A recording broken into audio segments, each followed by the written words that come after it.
কেমন আছিস? ভালোই। তুই কেমন আছিস? আছি। পাখি মাইরে কেমন আছো? ভালো আছি।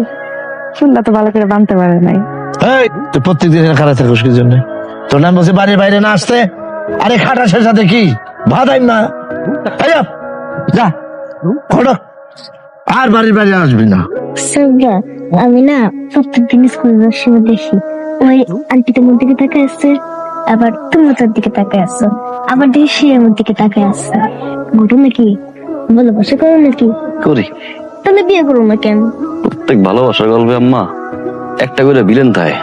আমাকে ভালোবাসার গল্পে এই শালার দাদু সে ভিলেন পার্টে আছে।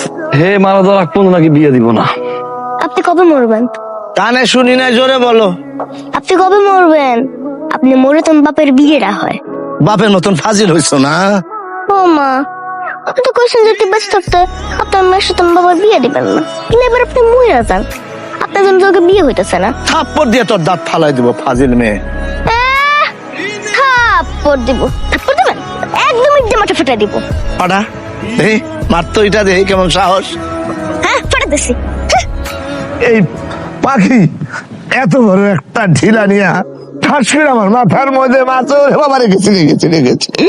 তারপরে আটটা সিলাই লাগছে আবার। দেখেন আপনি, এই যে দেখেন আপনি। তুই খোল শালা, তুই খোল। তোমার ইডলি মারছে, একটু একটা পোটলা আন্দাজ মাথায় শালা। আমি শালা কিছু স্যার।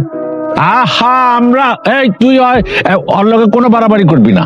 আমি একটা কথা কই কি, ওই মেয়েটা দিক তাকে দেখ, শিশু মানুষ ওই, আর এত বড় একটা ইট এ যদি তুই দেখাইলি, এটা কি সম্ভব?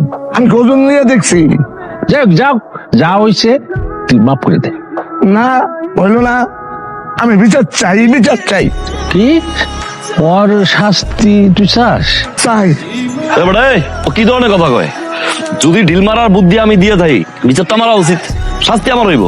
আমার মাইয়ার কে কি শাস্তি চাস তুই? বাবা, ঘুরে গেছে। কয় মিনিট আছে আম্মা? শেষ।